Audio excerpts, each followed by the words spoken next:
নমস্কার বন্ধুরা, কাহিনীতে আপনাদের আবারও স্বাগত।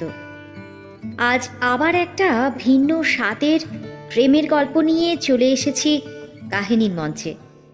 কাহিনীর আজকের নিবেদন বিখ্যাত লেখক শ্রী নরেন্দ্রনাথ মিত্রের লেখা একটি রোমাঞ্চকর প্রেমের গল্প, রত্নাবাই। গল্প কেমন লাগলো কমেন্ট সেকশনে লিখে জানান প্লিজ। ভালো লাগলে প্লিজ লাইক ও শেয়ার করুন, আর কাহিনীকে সাবস্ক্রাইব করতে ভুলবেন না কিন্তু। তাহলে শুরু করছি আজকের গল্প।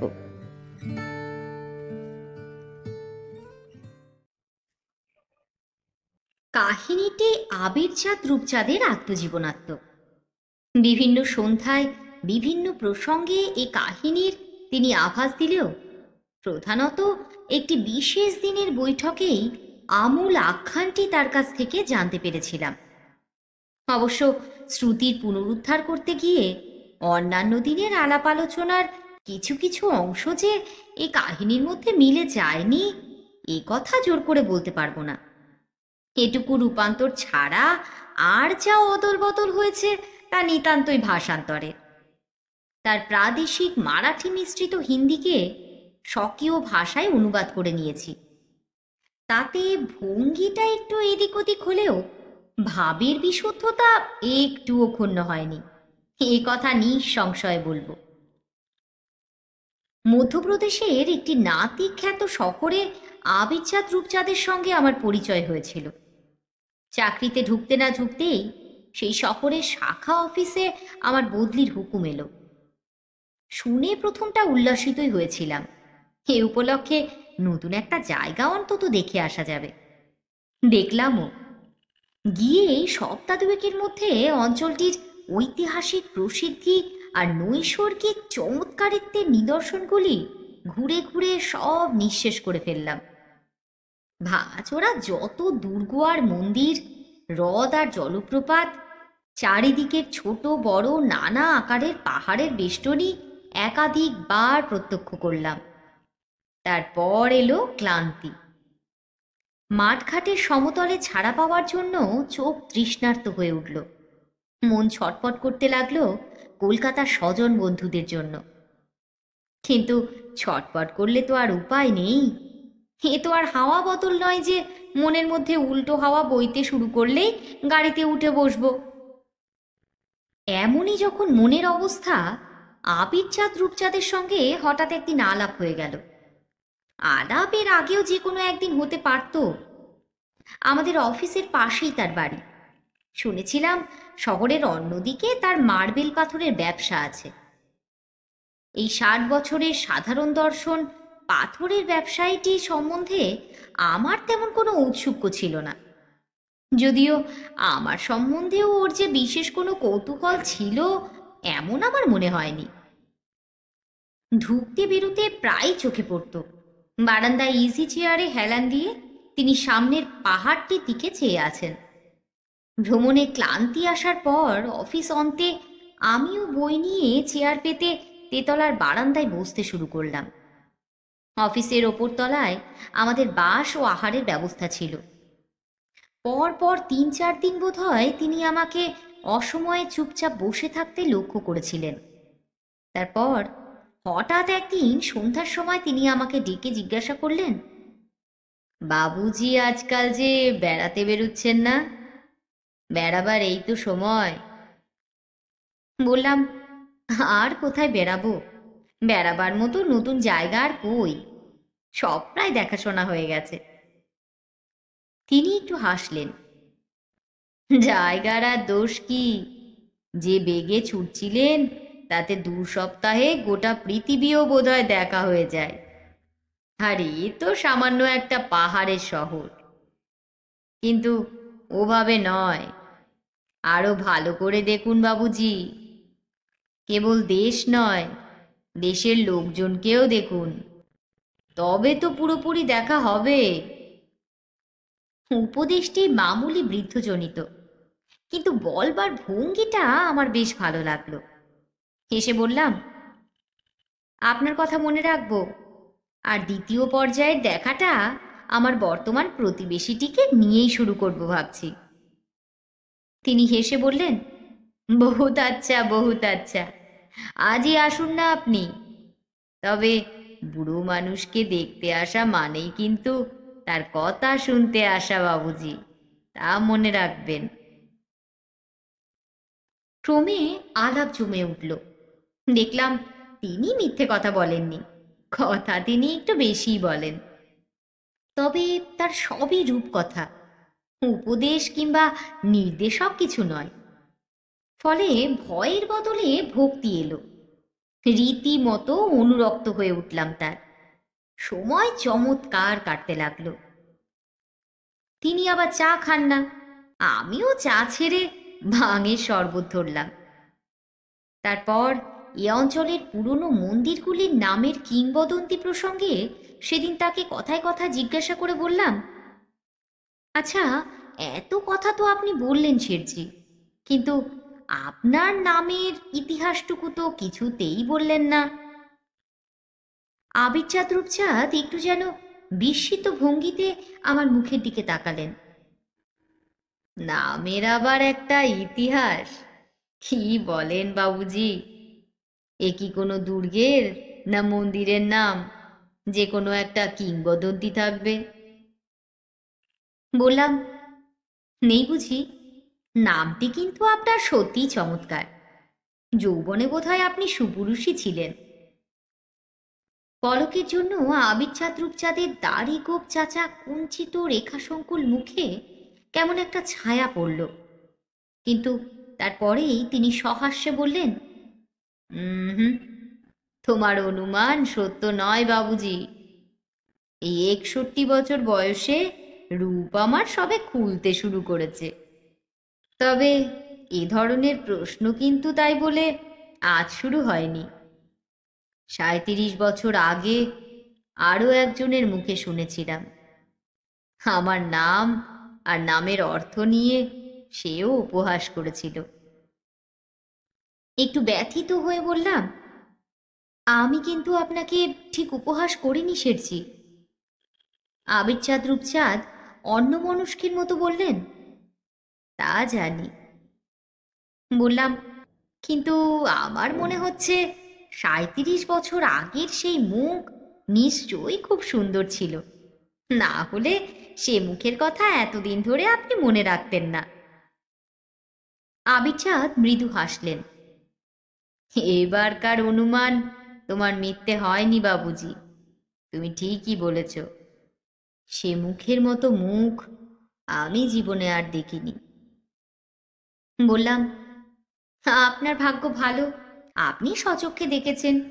আমি তো আর তেমন ভাগ্য নিয়ে আসিনি। আমাকে এ যাত্রায় শুধু শুনেই সন্তুষ্ট থাকতে হবে। তবে দোহাই আপনার, এই শোনার আনন্দটুকু থেকে আমাকে বঞ্চিত করবেন না। আবিরচাঁদ তেমনি স্মিত হাস্যে আমার দিকে তাকালেন। ভারী জবরদস্ত লোক তুমি বাবুজি, খুঁজে খুঁজে মানুষের গোপন কথা টেনে বার করতে তোমার জুড়ি নেই। আচ্ছা শোনো তাহলে, গোড়া থেকেই বলি। বয়স তখন আমার কম হয়নি, 24 পেরিয়ে গেছে। সে বয়সে আমাদের সমাজে তখনকার আমলে লোকে একেবারে পাকাপোক্ত সংসারী হয়ে বসতো। ছেলে হতো, মেয়ে হতো, মান সম্মান ধন দৌলত তখন থেকেই দানা বাঁধতে শুরু করত। কিন্তু গোড়াতেই আমি বড় বেয়াদব বনে গিয়েছিলাম বাবুজি। শুকনো কেতাবের পাতায় আমার মন বসল না, বাধা পড়ল না বাবার কারবারের খেরো খাতায়। সে মন কেবলই উড়ু উড়ু করতে লাগলো, কেবলই চাইলো ভেসে ভেসে বেড়াতে। বাবা রাগ করে বললেন, এমন অপদার্থ আমাদের বংশে আর জন্মায়নি। ও আমার বিষয় আশয় সব ছাড়খাড় করে দেবে, তবেই ও শান্তি পাবে। মা বললেন, তা নয় গো, যেমন ভাবভঙ্গি দেখছি এ ছেলে নিশ্চয়ই একদিন সন্ন্যাস নেবে। ভালো চাও তো বিয়ে দিয়ে এক কোণে আটকাও। বাবা শুনে শ্লেষের হাসিতে ঠোঁট বাঁকালেন। আমার তখনকার চালচলন স্বভাব চরিত্র সম্বন্ধে বাবা যতখানি জানতেন মা ততখানি বিশ্বাস করতেন না। মার যদিও কোনো দোষ ছিল না, ছেলে যতদিন কোলের মধ্যে আঁচলের তলায় থাকে ততদিনই মার তার ওপর পুরোপুরি অধিকার। তারপর আঁচলের গিঁট যেদিন খোলে হাতের মুঠিতে ছেলেকে সেদিন আর ধরা যায় না, বুদ্ধি দিয়েও ছোঁয়া যায় না তার মন। অন্ধবিশ্বাস ছাড়া তার আর কি সম্বল থাকে বলো? কিন্তু বাবার শাসন, অত্যাচার, তিরস্কার, অবিচারের অতিষ্ঠ হয়ে সন্ন্যাসী হওয়ার দিকে ঝোঁক যে এক সময় আমার না গিয়েছিল তা নয়। ঈশ্বরের কাছে নালিশ জানাবার জন্য জল ভরা চোখে আকাশের দিকেও তাকিয়েছিলাম, কিন্তু চোখ আমার আকাশ পর্যন্ত গিয়েও পৌঁছলো না। প্রতিবেশীর বাড়ির ছাদ পর্যন্ত গিয়ে আটকে রইল। বিকেলের আলোয় দেখলাম একখানি অপূর্ব সুন্দর মুখ, চোখ জুড়িয়ে গেল। অবিচারের কথা আর মনে রইল না, অভিযোগের কথাও ভুলে গেলাম। তারপর থেকে বহু কাল পর্যন্ত কেবল মুখ দেখে দেখে ফিরেছি। গ্রামে গঞ্জে শহরে বন্দরে যত দেখেছি তত দেখবার তৃষ্ণা বেড়েছে। দেশে দেশে সে মুখের আদল বদলে গেছে, বদলেছে মুখের ভাষা, কিন্তু পৃথিবীর সব দেশের ভাষাই যে সমান মধুর তা প্রত্যেক অঞ্চলের সুন্দরী তরুণীদের মুখে না শুনলে তোমার বিশ্বাসই হবে না। বিদেশিনীদের সঙ্গে তার নিজের ভাষায় প্রণয় আলাপের লোভে আমি বহু দুরূহ ভাষা আয়ত্ত করবার চেষ্টা করেছি। এক আধটু ঢু মেরেছিলাম তোমাদের বাংলা ভাষাতেও। যাকে অনেক মুখ আর অনেক ভাষার কথা এখন থাক, একখানা মুখের কথাই আজ শোনো। রত্নাবাইয়ের নাম তখন উত্তর ভারতে খুব ছড়িয়ে পড়েছে। রাজরাজরা নবাব বাদশার বড় বড় ঘরে তার যাতায়াত আনাগোনা। শুনলাম তার রূপের দ্যুতিতে নাকি চোখ ঝলসে যায়, কণ্ঠে সুর আর নূপুরের কিঙ্কণ কান থেকে মিলাতে চায় না। লুব্ধ ভ্রমরের মতো মন উঠল চঞ্চল হয়ে। তাকে না দেখা পর্যন্ত চিত্তে শান্তি নেই, কিন্তু যোগাযোগ আর হয় না। খবর পেয়ে আগ্রায় যাই, শুনি দলবল নিয়ে রত্নাবাই গেছে এলাহাবাদে। সেখানে গিয়ে শুনি সে গেছে কলকাতায়। কলকাতা পর্যন্ত ধাওয়া করে শুনতে পাই পূর্ববঙ্গের কোনো এক জমিদারের বজরায় নদীতে নাকি সে ভেসে বেড়াচ্ছে। অবশ্য জলে সে বেশি দিন রইল না, ফের উঠল ডাঙায়। লখনৌ শহরের এক রাও সাহেবের নাচের মজলিসে অবশেষে একদিন তাকে দেখলাম। তুমি হয়তো রূপের বর্ণনা শুনবার জন্য উন্মুখ হয়ে আছো বাবুজি, কিন্তু রূপ তো আর মুখে বর্ণনা করবার জন্য নয়, চোখে দেখবার জন্য। সেই চোখে দেখবার রূপকে কতগুলি বাধা ধরা শব্দে রূপান্তরিত করে কতটুকুই আর তোমাকে দেখাতে পারবো, তার দরকারও নেই। তাকে দেখবার লোভও করো না, শুধু তার কথা শুনে যাও। কানের ওপর তুমি অনেকখানি নির্ভর করতে পারো, সে তোমাকে সহসা পাগল করবে না, মাতালও করে তুলবে না। কিন্তু চোখ, তাকে যদি তুমি একবার আশকারা দাও বাবুজি, তোমার সমস্ত ইন্দ্রিয় অস্থির আর অশান্ত হয়ে উঠবে। রত্নাবাইকে দেখে আমারও তাই হলো। আসর ভাঙল অনেক রাত্রে। রাও বাহাদুরকে ঘুম পাড়াতে রত্নাবাইয়ের আরও কিছুটা সময় লাগলো। নতুন করে কানে সুর ঢালল, গলায় সুরা ঢালল, অবশেষে ছুটি মিলল। আমি পিছনে পিছনে ছুটলাম গোলাপি রঙের নতুন একতলা কুঠিটায়, যেখানে তার বাসা ঠিক হয়েছে সেইখানে। দোরের আড়ালে দাঁড়িয়ে দাঁড়িয়ে দেখলাম রত্নাবাই তার ভারহীন লঘু দেহটাকে পালঙ্কে এলিয়ে দিয়েছে। পরিচারিকা পা থেকে ঘুঙুর খুলে দিচ্ছে, গা থেকে বেশবাসের বাঁধন শিথিল করে দিচ্ছে। খানিক আগেও যা ছিল সজ্জা, যা ছিল অলংকার, এই মুহূর্তে নিতান্ত বাহুল্যের মতো তা পরম অবহেলায় খসে পড়ছে। ক্লান্তির এই অদ্ভুত রূপ আমাকে উন্মত্ত করে তুলল। যে শব্দ রক্তের ঢেউয়ে আমার বুকের মধ্যে উত্তাল হয়ে উঠেছিল, দোরের করাঘাতে রত্নাবাই তারই প্রতিধ্বনি শুনল। পরিচারিকা অস্ফুট চিৎকার করে উঠল, কিন্তু রত্নাবাই জ্বলন্ত মোমদানিটাকে তুলে নিয়ে সেই অর্ধনগ্ন বেশেই আমার সামনে এসে দাঁড়ালো। জ্বলন্ত মোম ফোঁটায় ফোঁটায় গলে গলে পড়তে লাগলো।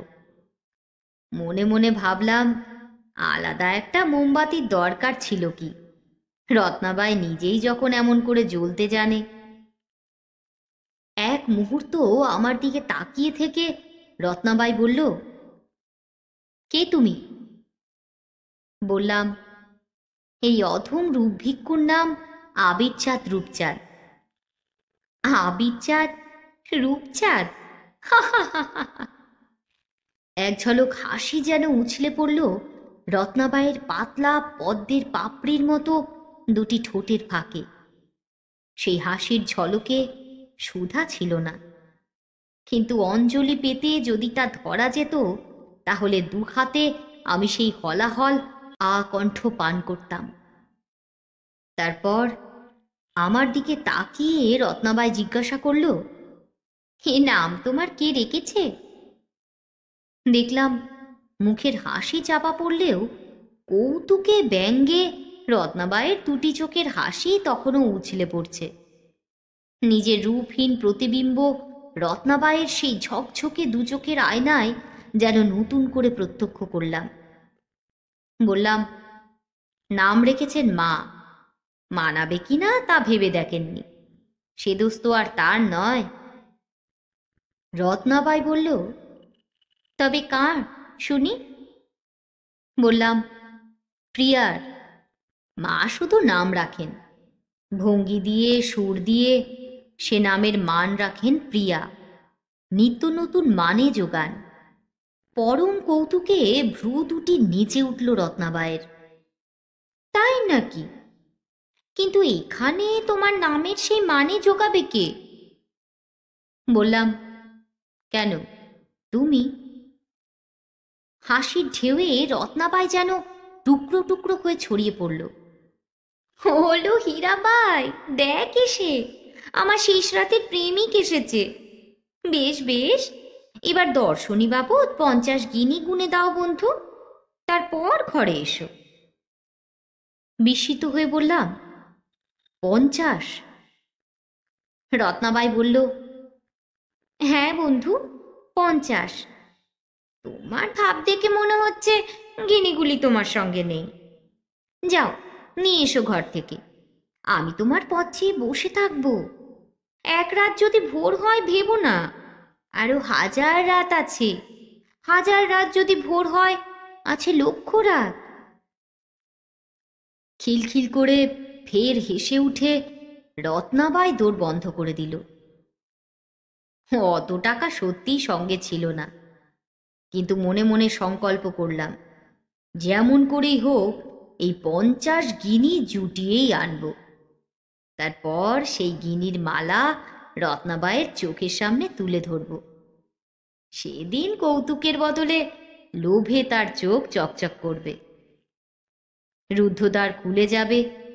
তারপর পলকের জন্য হলেও সেই সুঠাম তনু দেহ সম্পূর্ণ আমার আয়ত্তে আসবে।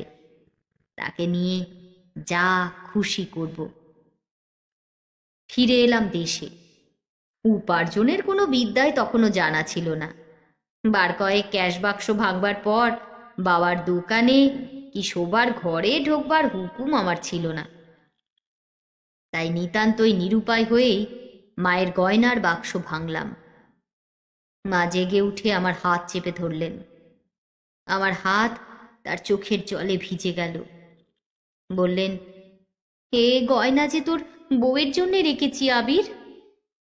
একবার যেন মুখের কথাটা আটকে গেল, কিন্তু পরক্ষণেই সমস্ত সংকোচ ত্যাগ করে বললাম, তার জন্যই নিচ্ছি। কিন্তু ফের লখনৌয়ে রত্নাবাইয়ের আর দেখা পেলাম না।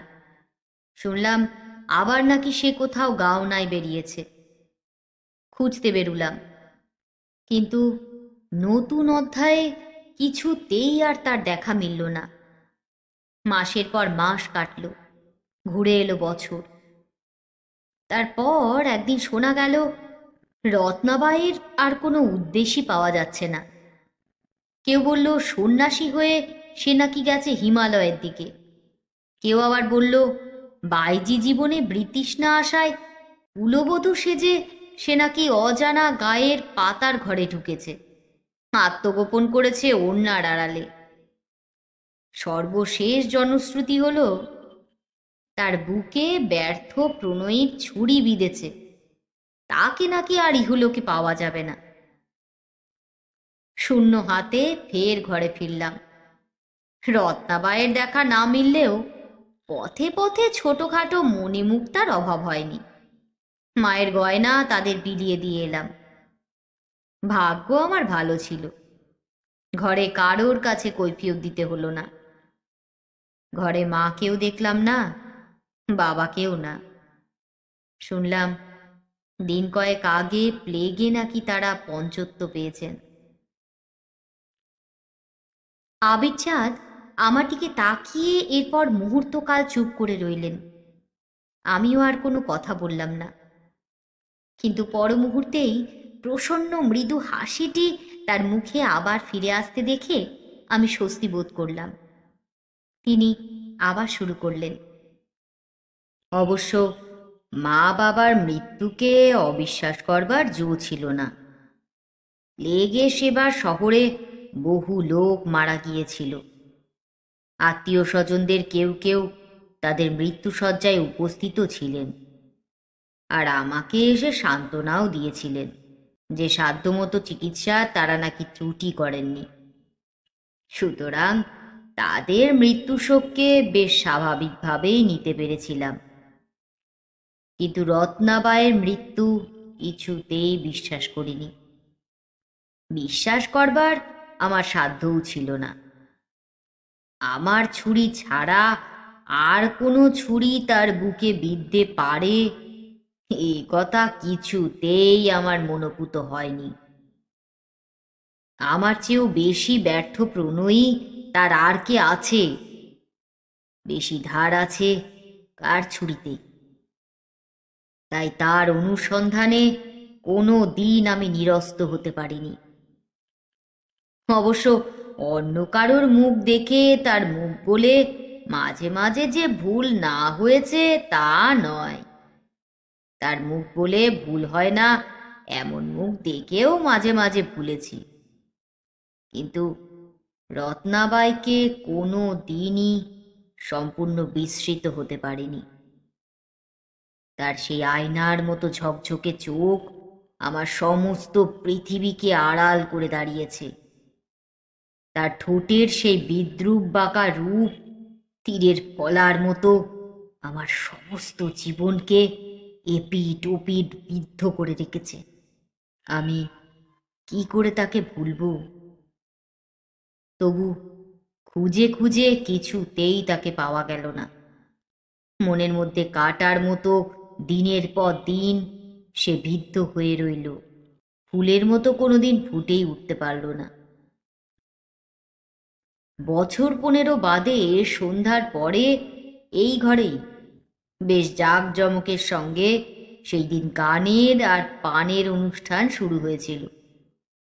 বয়সের দিক থেকে নিজে যৌবনের শেষ প্রান্ত ছুঁই ছুঁই করলেও মনে প্রাণে চাল চলনে আমি অন্য প্রান্তেই ছিলাম। সহচরদের মধ্যে সকলেই ছিল শহরের যুবা বয়সী ধনী সন্তান, আর সহচারিণীরা সবাই ছিল চারু দর্শনা তরুণী। কেবল যে অর্থের আতিশয্যেই তারা আকৃষ্ট হতো তা নয়, ব্যর্থতার রহস্যও তো আমার মধ্যে ছিল। আমার কথার চাটনি ছাড়া মদের আসর পুরোপুরি জমে উঠত না। বায়া তবলায় আমার নিজের হাতের সঙ্গত না থাকলে প্রমোদের আসরে অসঙ্গতি ধরা পড়ত। সেদিনকার আড়ম্বরের কারণ ছিল, নাগপুর থেকে যে নতুন তরুণী নর্তকীটিকে আনিয়েছিলাম তার নাম ছিল মণিবাই। তার খ্যাতি প্রতিপত্তি এ অঞ্চলে এত প্রসিদ্ধি পেয়েছিল যে তাকে মাথায় মণি করে রাখবার মতো লোকের অভাব ছিল না। তবু যে সে এই ছোট্ট শহরে কিছুদিনের জন্য বাসা বাঁধতে রাজি হয়েছিল তা কেবলই আমার অলৌকিক কৃতিত্বে। এ কথা আমার সহচরেরা কৃতজ্ঞতার সঙ্গে স্বীকার করেছিল। আকস্মিক উচ্ছ্বাগত নাগ কন্যার অপরূপ একটি নৃত্যভঙ্গি শেষ করে মণিবাই ক্লান্ত দেহে বিশ্রাম করতে বসল। সর্পপুচ্ছের মতো তার সুদীর্ঘ বেণীটি গভীর শ্রান্তিতে পিঠের সঙ্গে লেপ্টে রয়েছে। গৌরবর্ণ মুখে মুক্তার মতো দেখা যাচ্ছে বিন্দু বিন্দু শ্বেত। আসরের সবগুলি চোখ একজোড়া মুগ্ধ চোখে তাকিয়ে রয়েছে তার দিকে। মণিবাই মৃদু হেসে পানীয়ের জন্য ইঙ্গিত করল। সহাস্যে তার কাচের পাত্রটি রঙিন সুরায় পূর্ণ করে দিলাম। তরুণ দর্শকদের পাত্রগুলিও মদে ভরে উঠল। তারা মুহূর্তের জন্য চোখ ফিরিয়ে গ্লাসে চুমুক দিল। কেবল এক জোড়া মুগ্ধ চোখ কিছুতেই মণিবাইয়ের মুখ থেকে সরে এলো না। গ্লাস ভরা রঙিন পানীয় বৃথায় তার সামনে টলটল করতে লাগলো। আমি একটু হেসে আস্তে আস্তে হাত রাখলাম তার কাঁধে। বললাম, খেয়ে নাও বন্ধু, অমন করে একদৃষ্টে তাকিও না, চোখ ঝলসে যাবে, হৃদয় ঝলসে যাবে যে। সে জ্বালা নিবৃত্তির একমাত্র মধু আছে এই গ্লাসের মধ্যে। সবাই হেসে উঠল, হাসতে লাগলো মণিবাইও। কিন্তু ততক্ষণে চমকে উঠে ছেলেটি আমার মুখের দিকে তাকিয়েছে, আর তার মুখের দিকে তাকিয়ে চমকে উঠেছি আমি। এ মুখ এ আসরে নতুন, কিন্তু এ মুখের সঙ্গে রত্নাবাইয়ের মুখের অবিকল মিল আছে। আমার চোখ থেকে চোখ সরিয়ে নিয়ে সে বলল, মাফ করবেন, মদ আমি খাইনি। বললাম, বটে, এখানে কার সঙ্গে এসেছ তুমি? নাম কি তোমার? বেণীপ্রসাদ এগিয়ে এলো। অন্যায় হয়ে গেছে ওস্তাদজি, ওর সঙ্গে আগে আপনার পরিচয় করিয়ে দেওয়ার সুযোগ পাইনি। একেবারে নাচের মাঝখানে এসে পড়েছিলাম, আমি ওকে সঙ্গে করে এনেছি। ওর নাম চন্দনলাল।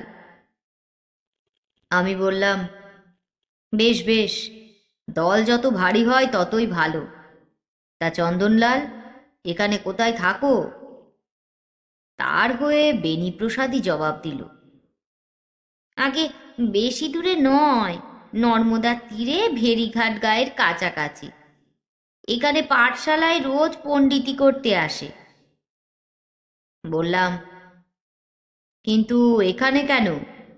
এখানকার ছাত্রছাত্রীরা ওর কাছে কি পাঠ নেবে? বেণীপ্রসাদ বলল, পণ্ডিতকে আপনার কাছেই পাঠ নেওয়ার জন্য ধরে এনেছি ওস্তাদজি। ও ভারী বোকা, কোনো কোনো শাস্ত্রে ওর একেবারেই বর্ণ পরিচয় নেই। বললাম, ভেবো না, বর্ণজ্ঞান ইতিমধ্যেই ওর শুরু হয়েছে দেখছি। কথার গুঁড়ো ইঙ্গিতে চন্দনলালের মুখ আরক্ত হয়ে উঠল। মণিবাই তেমনই হাসতে লাগলো মুখ টিপে টিপে। এক ফাঁকে একান্তে ডেকে আরও একটু পরিচয় নিলাম চন্দনলালের। ওর বাবা দীর্ঘকাল সংসার ত্যাগ করে সন্ন্যাসী হয়ে গেছেন, মা আছেন ঘরে। পুণ্য স্নান আর পূজা অর্চনা নিয়েই তিনি থাকেন। মাতুল সম্পত্তি পেয়ে সম্প্রতি ওরা এই অঞ্চলে এসেছে। কিন্তু আশ্চর্য, রত্নাবাইয়ের সঙ্গে এমন মুখের মিল ওর কি করে এলো? বছর 20-21 হবে চন্দনলালের বয়স। 15 বছর আগে রত্নাবাইয়ের বয়সও ঠিক এমনই ছিল। চন্দনকে বিদায় দেবার সময় বললাম, এসো মাঝে মাঝে। চন্দনলাল বলল, দয়া করে অমন অনুরোধ আমাকে করবেন না। মা যদি একবার জানতে পারেন, তিনি আমাকে। চন্দনলাল যেন শিউরে উঠল। তার মা জানতে পারলে যে অনর্থ ঘটবে তা যেন কল্পনাতেও আনা যায় না। চন্দনলাল বলল, তাছাড়া? বললাম, তাছাড়া কি? চন্দনলাল একটু ইতস্তত করে লজ্জিত ভঙ্গিতে বলল, আমার আমার স্ত্রী আছে ঘরে। হেসে উঠলাম। ও, তাই বলো? তাহলে তো তুমি ভাগ্যবান পুরুষ। এই বয়সেই স্ত্রীরত্ন লাভ করে বসেছ। 40 বছরেও যা আমি পেরে উঠিনি। কিন্তু ঘরে নিষ্ঠাবতী মা আর সাধ্বী স্ত্রী থাকা সত্ত্বেও মণিবাইয়ের নাচের আসরে চন্দনলালকে তার পরদিনও দেখা গেল। মনে মনে হাসলাম। মণিবাইয়ের কিঙ্কিনির ধ্বনিতে তাহলে এর মধ্যেই চন্দনলালের 2 কান ভরে উঠেছে। মায়ের উপদেশ আর স্ত্রীর অনুরোধ শুনতে হলে এখন তার 3য় কর্ণের দরকার। মদের পেয়ালা চন্দনলাল আজও স্পর্শ করল না, কিন্তু মণিবাইয়ের দিকে তেমনই মুগ্ধ হয়ে তাকিয়ে রইল। নাচের ফাঁকে ফাঁকে মণিবাইও তার দিকে তাকাতে ভুলল না। বুঝতে পারলাম তার সুদীর্ঘ সর্পিল বেণী চন্দনলালকে পাকে পাকে জড়িয়েছে। পরিত্রাণের আর পথ নেই। আসর ভাঙলে চন্দনলালকে বললাম, চলো তোমাকে এগিয়ে দিয়ে আসি। চন্দনলাল বলল, দরকার নেই, আমি একাই যেতে পারবো। হেসে বললাম, অত আত্মপ্রত্যয় ভালো নয়। চেনা পথ একবার ভুললে ফের তা চিনে পাওয়া শক্ত। চন্দনলাল হঠাৎ তীক্ষ্ণ দৃষ্টিতে আমার দিকে তাকিয়ে কঠিন সুরে জবাব দিল, কিন্তু আমার মনে হয় পথ ভুলবার বিদ্যায় আপনি শুধু জানেন, পথ চেনাবার সাধ্য আপনার নেই। পথভ্রষ্ট তরুণ তরুণীদের এ ধরনের গালাগাল প্রায়ই আমাকে সহ্য করতে হয়, কিন্তু আমার তা গায়ে লাগে না। আমি জানি মনে মনে এ পথের আকর্ষণ দুর্নিবার বলে যারা টের পায় তাদেরই মুখে কটূক্তি বর্ষণের শেষ থাকে না। হেসে বললাম, তা হবে, তাহলে তুমি চিনিয়ে নিয়ে চলো। তোমাদের বাড়িটায় না হয় একবার দেখে আসি।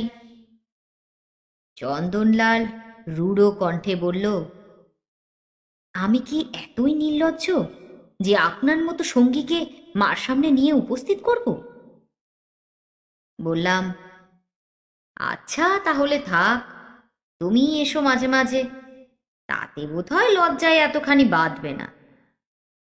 চন্দনলাল নরম হয়ে বলল, আমাকে ক্ষমা করবেন, অত্যন্ত অভদ্রতা করছি, কিন্তু আমার মা। বললাম, সেজন্য অত না ভাবলেও পারতে। গায়ে এমন করে নামাবলি জড়িয়ে যেতাম যে তোমার মা কিছুতেই চিনতে পারতেন না। পরদিন চন্দনের বাড়ির খোঁজে বেরোলাম। বাড়ি চিনতে কষ্ট হলো না, কিন্তু শুনলাম বাড়িতে কেউই নেই। চন্দন শহরে গেছে, স্ত্রী গেছে বাপের বাড়ি, মা নর্মদায় স্নান সেরে শিব মন্দিরে পুজো দিয়ে ফিরবে। পাহাড়ের ওপর জঙ্গলের মধ্যে পোড়ো শিব মন্দির। গিয়ে দেখলাম গলায় আঁচল দিয়ে ষষ্ঠাঙ্গে কে একটি নারী সিঁদুর মাখা বিগ্রহকে প্রণাম করছে। ভিজে চুলের রাশে তার দেহের সামান্যই দেখা যাচ্ছে। তবু আমার মনে হলো আমি ঠিকই চিনেছি, ভুল আমি করিনি। প্রণাম সেরে একটু পরেই সে উঠে দাঁড়ালো।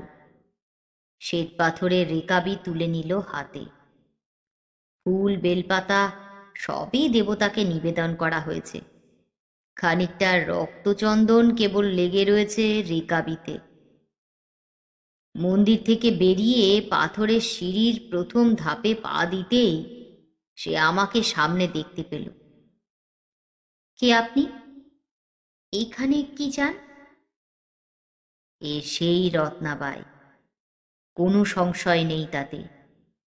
চোখের সেই মদির উচ্ছলতা আর নেই।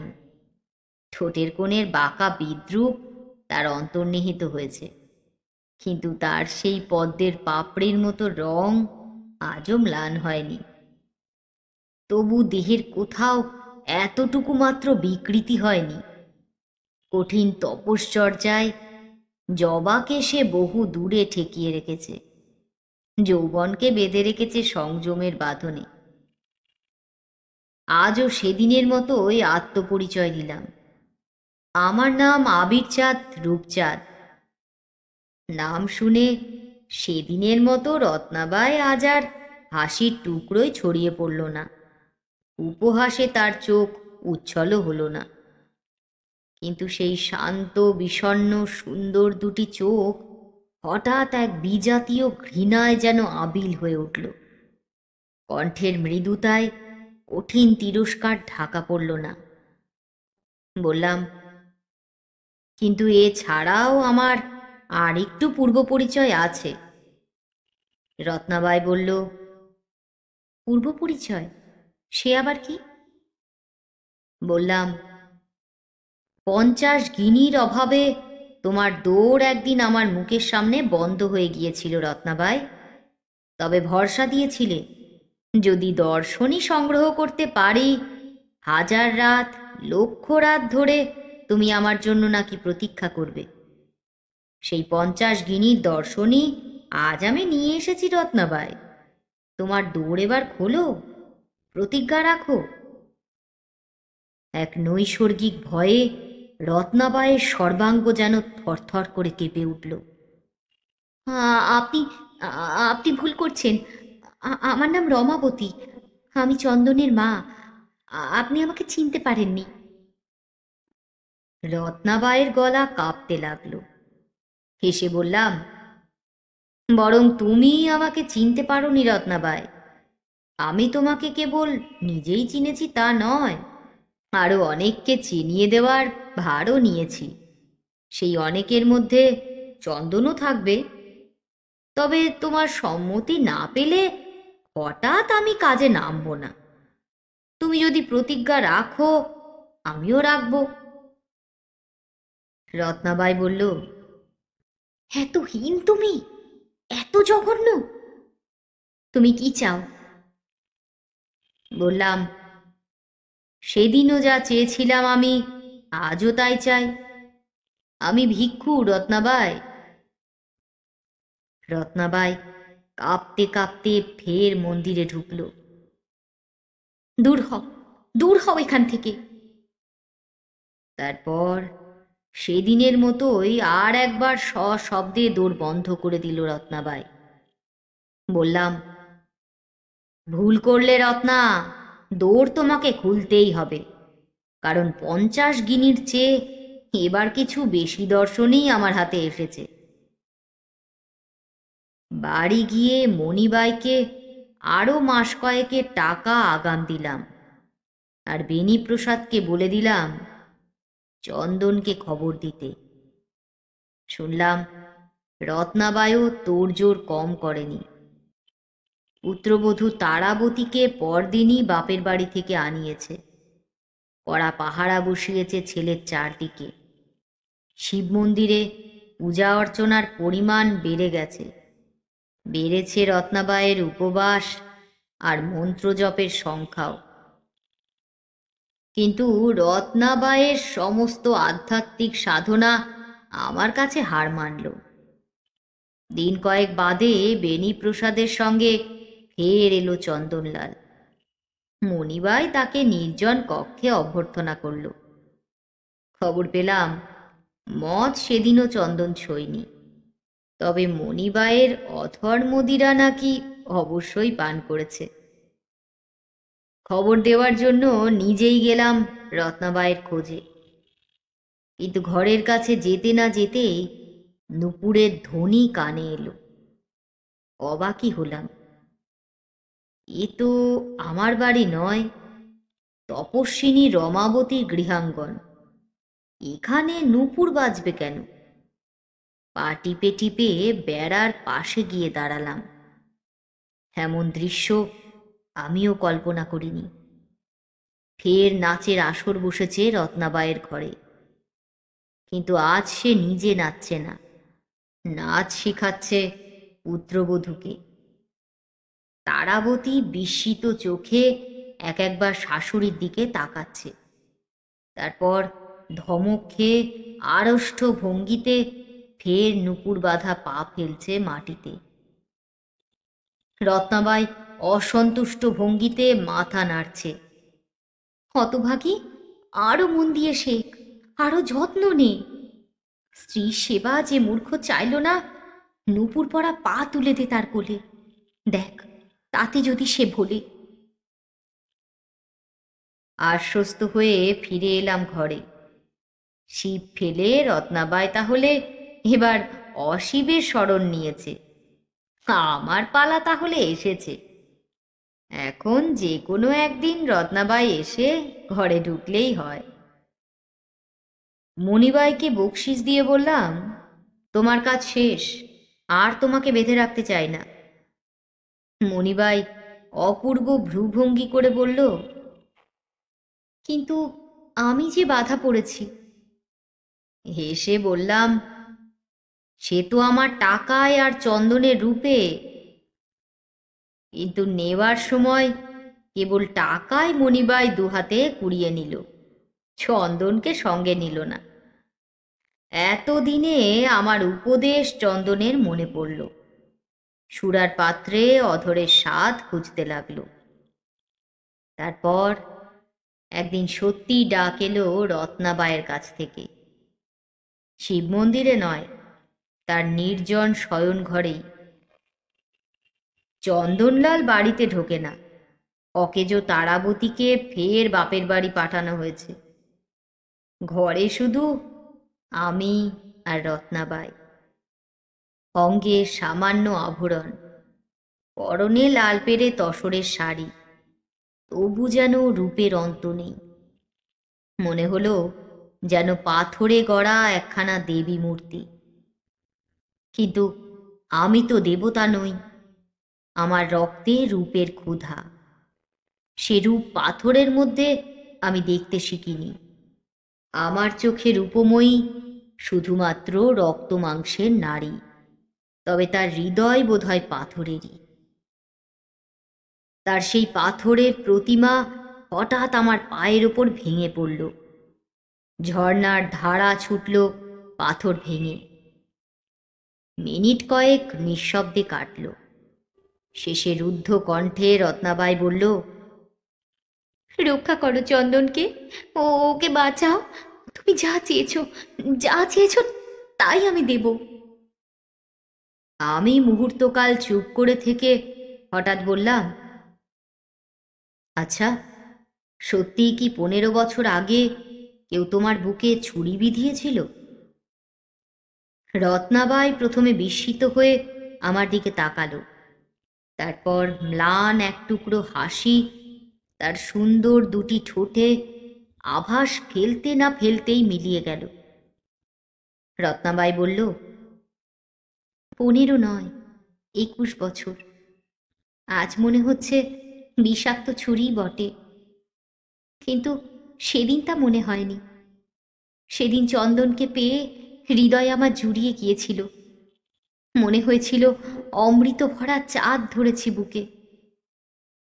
কিন্তু চাঁদকে রত্নাবাই বেশি দিন বুকের মধ্যে ধরে রাখতে পারেনি।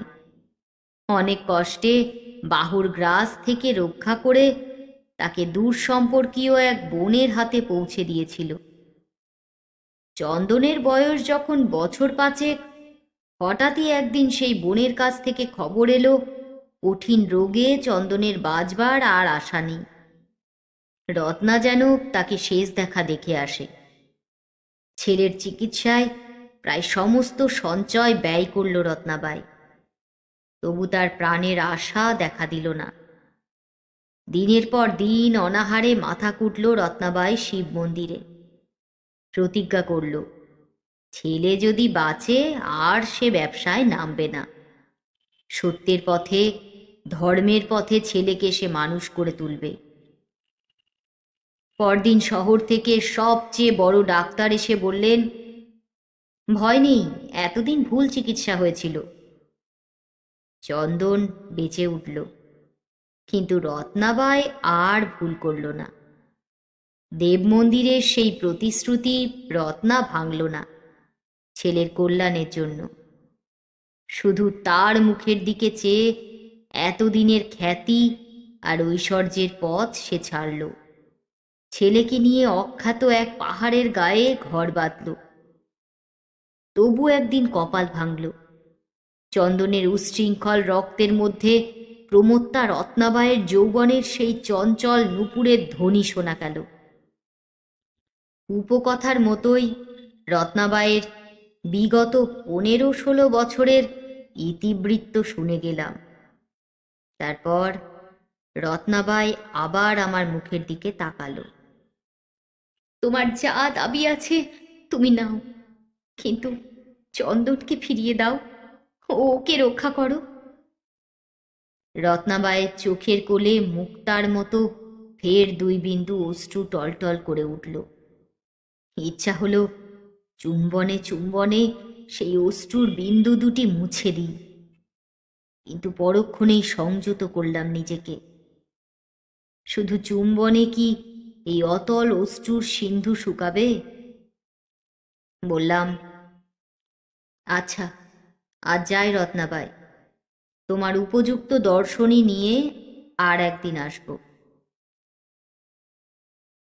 আবিরচাঁদ রূপচাঁদ এবার থামলেন। তারপর চোখ ফিরিয়ে সেই ধূসর পাহাড়টির দিকে তাকিয়ে রইলেন চুপ করে। আমার অস্তিত্বের কথা যেন তিনি সম্পূর্ণ ভুলে গেছেন। কিছুক্ষণ আমিও চুপ করে রইলাম। তারপর হঠাৎ জিজ্ঞাসা করলাম, শেঠজি, শেষে কি হলো? দর্শনী কি শেষ পর্যন্ত সংগ্রহ করেছিলেন? আবিরচাঁদ রূপচাঁদ আমার দিকে তাকিয়ে একটু হাসলেন। অত কি সহজ বাবুজি? এ তো কেবল একটি বাইজির 50 গিনির দর্শনী নয়, এ দুজন পুরুষের বাঁকাচোরা বিশৃঙ্খল জীবন। নারীর 2 বিন্দু অশ্রুতে তার কতটুকু প্রতিবিম্বই বা পড়ে। তবু চেষ্টা করছি। শেষ?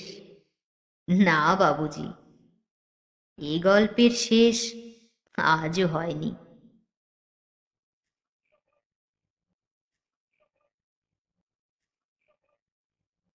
বন্ধুরা, আজকের মতো গল্প পাঠ এখানেই শেষ করছি। গল্প কেমন লাগলো কমেন্ট সেকশনে লিখে জানান প্লিজ। খুব শিগগিরই আবার একটা ভিন্ন স্বাদের নতুন গল্প নিয়ে চলে আসবো কাহিনীর মঞ্চে। ততক্ষণের জন্য বিদায়।